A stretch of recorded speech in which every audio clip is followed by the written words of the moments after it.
शिर्डीतल्या भाजपच्या अधिवेशनामध्ये स्थानिक स्वराज्य संस्थांच्या निवडणुकांचे रणशिंग। विधानसभेप्रमाणेच मोठा विजय मिळवण्याचा अमित शहा आणि देवेंद्र फडणवीस यांचा निर्धार।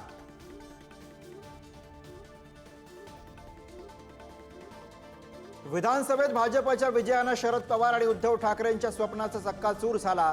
पवार दगाफटका करणारे, उद्धव ठाकरेंना जनतेने जागा दाखवली, अमित शहांचा हल्लाबोल।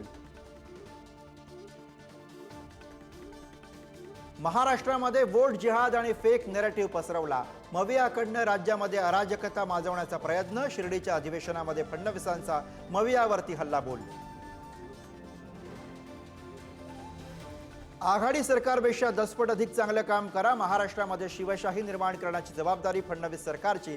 शिर्डीच्या अधिवेशनामध्ये केंद्रीय मंत्री नितीन गडकरींकडनं मुख्यमंत्र्यांवर स्तुतीसुमन। वाल्मिक कराड आणि धनंजय मुंडेंबाबत अजित पवार यांची चुप्पी क्लेशदायक। परखड बोलणारे दादा आता गप्प का? शिंदेच्या शिवसेनेचे नेते विजय शिवतारे यांचा हल्लाबोल। धनंजय मुंडेंच्या चौकशीवरील प्रश्नावरती अजित पवार भडकले। नाव आलं तर चौकशी होईल, नाही आलं तर मुद्दाम चौकशी करणार का? अजितदादांचं पत्रकारांना उत्तर। अमरावतीच्या MIDC मध्ये गोल्डन फायबर कंपनीमध्ये 100 पेक्षा जास्त कामगारांना विषबाधा। अनेक महिलांना उलट्यांचा त्रास। पाण्यामधनं विषबाधा झाल्याची शक्यता। बुलढाण्यामध्ये केसगळतीच्या आजारामध्ये बाधितांची संख्या 139 वर। बाधितांना फंगल इन्फेक्शन नाही, अहवालातनं स्पष्ट।